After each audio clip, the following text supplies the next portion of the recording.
Santa Mesa, Manila, we got Fem Manila! Standing ovation mula sa ating power judges. Grabe. Kinulayan nyo, figuratively and literally, ang ating final showdown stage. Grabe, hanggang ngayon, nakatayo ang ating power judges. What a performance coming from Fem Manila. Ang taas ng emosyon ngayon dito. Okay, from Mapa. Ate Me, tanungin muna natin ang Napa. Napakagandang si Judge Eugene. Judge Eugene, bakit ba kayo napatayo? Mga bakla. Sincerely, nagkakatapatan naman na tayo simula ano. I was disappointed during the semifinals. It was messy. Patawarin niyo ako. Nagkamali ako. You are excellent. Hindi na pinag-uusapan dito kung bakla, lalaki o babae. Napakahusay ninyo. Karapat dapat kayong manalo. Maraming salamat mula sa mama ng PGT. Dumako naman tayo sa papa ng PGT, Boss FMG. Sinabi ko sa inyo sa umpisa pa lang na panalo ang mga bakla. Hindi ako nagkamali. Talagang panalo ang mga bakla. Ang galing-galing nyo. Thank you so much, boss. How about you, Catherine? Mga akla! Nanlamon naman kayo sa performance na yun. Alam mo yung pinakita nyo sa amin ngayon? Puso. Puso yung performance na yon, and every second of that performance, naramdaman ko.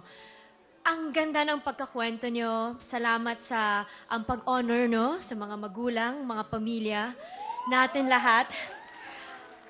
At alam mo, sinabi nyo, nung simula nang sumali kayo dito, I became a fan of your group. And I was rooting for your group, honestly. And look at you guys now. Nandito kayo sa finals. At ang masasabi ko lang, ilaban nyo. Patuloy nyo iwagayway ang bandera nyo. At nandito kami susuportahan at ipaglalaban kayo, Fem Manila. Thank you, Fem Manila. Stay fearless, stay beautiful. Mahal ko kayo, mga bakla.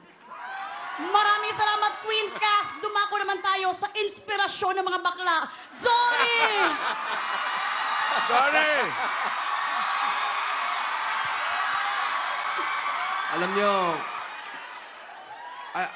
I can only imagine what every single one of you have gone through to get to this point. Kitang-kita ko talaga na lahat kayo may bubog, may pinagdaanan, pero ginamit nyo eh. You used it in the best way possible. That's why you guys are here. No one should go through discrimination. No one should go through hate.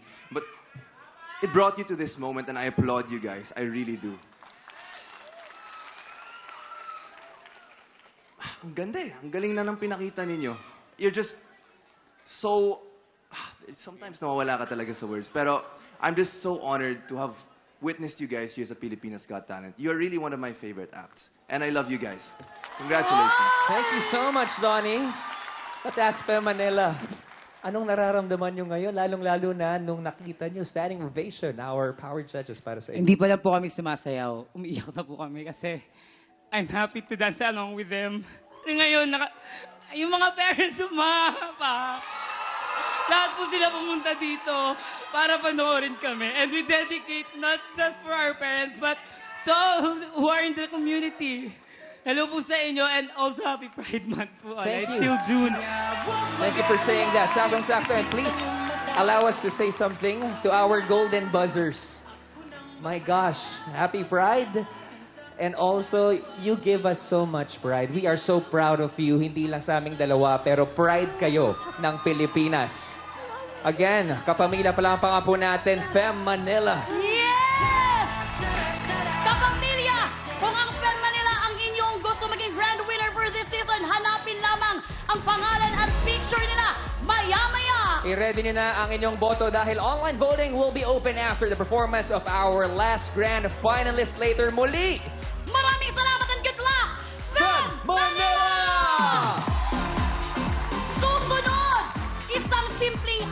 na naging viral sa PGT dahil sa pagiging master niya ng larong nakalimutan na ng panahon. We are talking about Cardong Trumpo! Don't miss his super amazing performance when we return dito lang sa Pilipinas Got Talent, the Final Showdown!